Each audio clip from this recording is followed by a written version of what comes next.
you could sell at a higher price.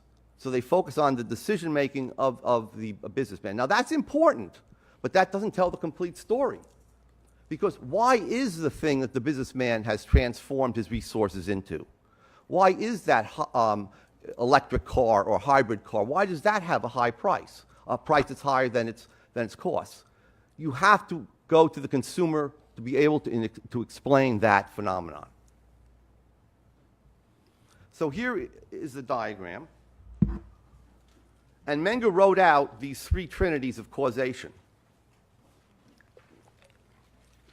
So if you'll note, we start with ends, human ends. Human ends inspire people, induce people to look around for means to satisfy those ends. So someone is cold and wants shelter from the elements.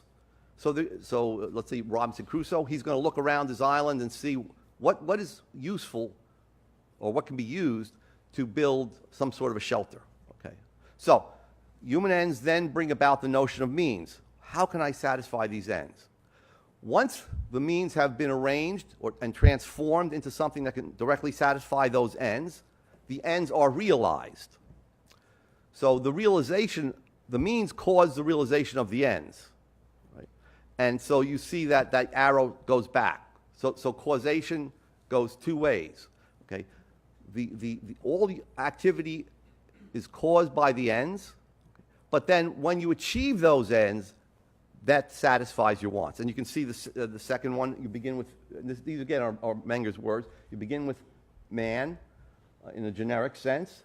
That brings about an investigation of the external world for things that can satisfy the man's wants, that can keep the man alive. So then the subsistence is what causes the man to be able to live and satisfy his wants.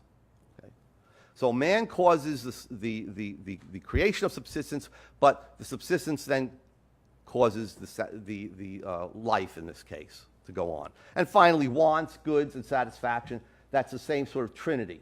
Okay?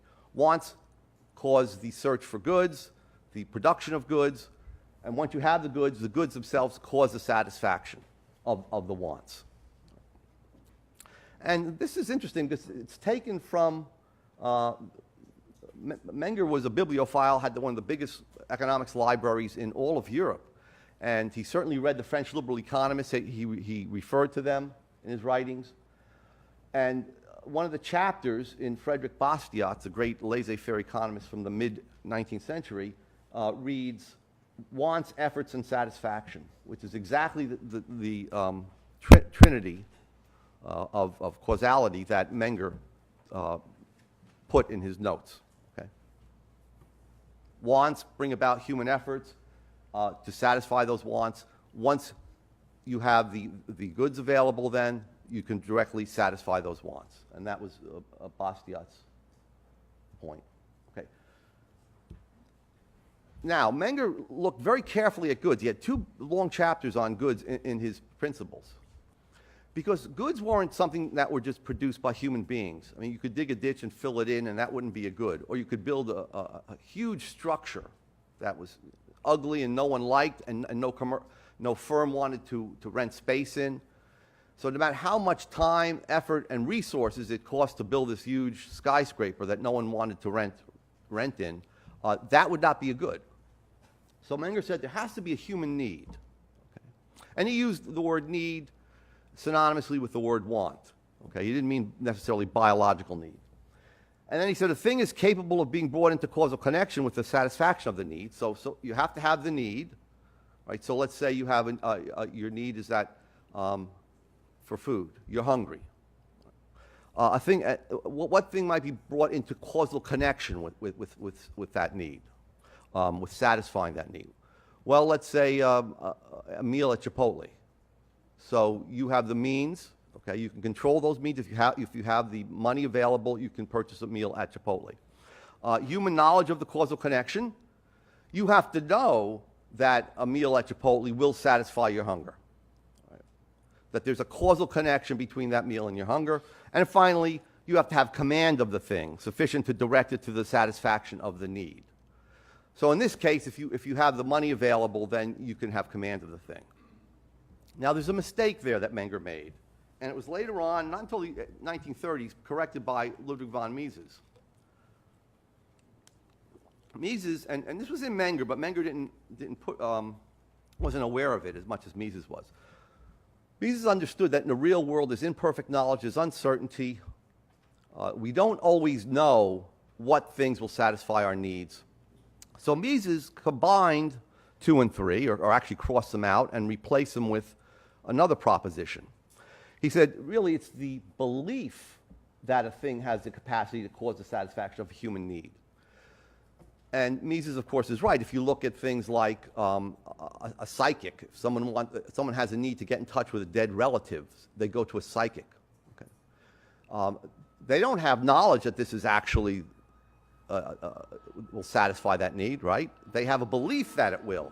They may very well be wrong about all of this. Okay?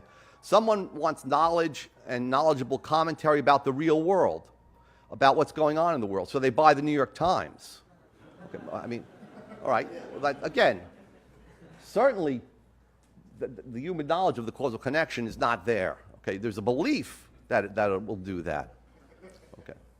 Now, Menger actually recognized this, and he said, well, there are these goods that are, because he saw that psychics, for example, did get paid, or people who sold quack medicines did sell the medicine at a price, but he called them imaginary goods.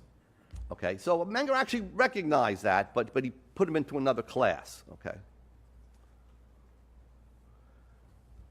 So for Menger, then, if you start with wants, okay, then that means that you have dissatisfaction, right? That you're not satisfied, that the things around you aren't immediately fulfilling your wants.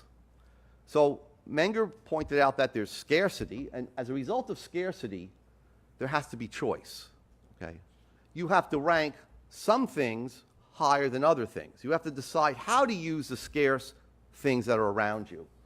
And then, in order to do that, you have to rank your wants according to which one is more important, which is less important. And that brings us to the concept of economizing. Okay. So in classical economics, you had what was called the economic man, the person who operated on markets as a businessman, who bought in markets where things were cheap, and then sold to markets where things were more expensive to earn a profit. Menger broadened that to human beings faced with scarcity who then rank their wants and economize those things. That is, when we say you economize, what we mean is that you use things or resources or goods for only those wants that are most important to you. So Menger had a concept of economic goods. So if I can go back on this, which I may be able to.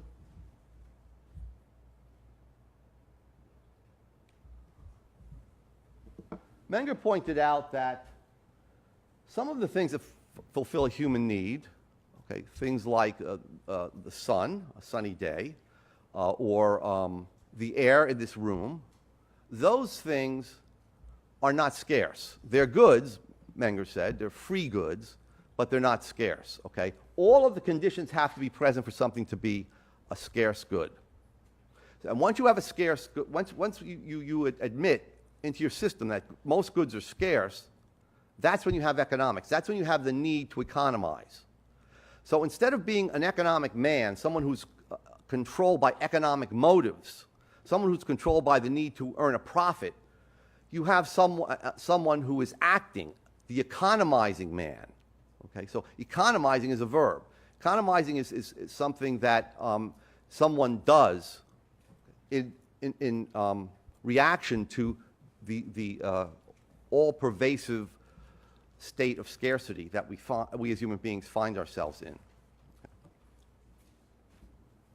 What's interesting here, you might note that let's say you want to go to a baseball game, and to go to a baseball game you need a sunny day.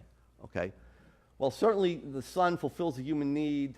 There is a belief that there is a causal relation between the sun and a pleasant experience at the baseball game. But the sun isn't a good. Okay, why isn't the sun a good? The sun isn't a good because you can't command it. Okay, we don't have the technology yet available to produce a sunny day, to get rid of the clouds. Okay. So even though the sun is extremely useful to human beings, we're going to come back to this point, it's not a good. Right? And air is not a good for, even though it fulfills some of these. Because as we'll see in a few minutes, it's not scarce. Air is not scarce in a normal situation.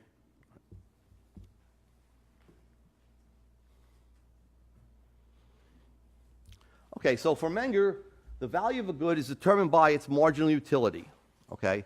And that has a very specific meaning. Remember, utility means nothing more than satisfaction. So it's the satisfaction from the least important or lowest ranked end served by the available supply of the good. So I'm going to give you the abstract definition, which you might not catch on to right away. Then I'll go through an example. And the law of marginal utility is the next proposition that's listed there. As the supply of a good possessed by an individual increases, its marginal utility and therefore its value decreases. Okay. Right, now, how did Menger arrive at those propositions? Menger asked some very probing questions. He was very good at solving economic problems by first posing a question. So he came up with this example and then asked the question. In this example, you have the fictional Robinson Crusoe who is stranded on an island without any resources at his disposal but what exists on the island itself. So he has no capital goods, he just has his human energy and natural resources. And he has a lot of wants. Well, let's say that this island is arable, he can grow wheat on this island, and there are the means there that will permit him to grow the wheat. But he can only grow so much wheat. Wheat is scarce. It's scarce good. It doesn't grow wild. It doesn't grow in overabundance. So let's say that Menger ranks his wants because he can grow, let's say, 5 sacks of wheat each harvest. And so the most important to him is the first end, which is to sustain his life. The second is to have a second sack of wheat that's enough to give him vitality, to allow him to be more active and to satisfy other wants. Then the third sack he would devote to using it as seed for the next year's harvest so that he can live another year. The fourth he might use to vary his diet. Let's say there's wild goats on the island. He can domesticate them, feed them, and get butter, milk, cheese, and goat meat, and so on. And finally, well, he used whiskey. He also wants a beverage. I like vodka, so I put vodka in there. Okay. So Menger then asks the question, what is the value of a sack of wheat? Because remember, Austrians don't focus on classes of goods. We don't focus on all the wheat. Okay. We focus on units of goods that we have to choose between. So he asked the question, what is the value of wheat? Is the value of wheat the satisfaction that you get from sustaining your life? Is it from some average of all 5 ends? You sort of try to add them up, which obviously you can't do. You can't add the utility from these 5 ends. You can only rank them. Okay, so note it's first, second, third, fourth, fifth. I did not put cardinal numbers there. I didn't say that the bread to sustain life would give you 100 utils, and bread to sustain health would give you 50 utils. Utils is sometimes, if you had economics, used as the unit to measure utility. But the question, of course, immediately presents itself, what the hell is a util? and there is no definition of a util. It's not extensive in time and space, okay? It's an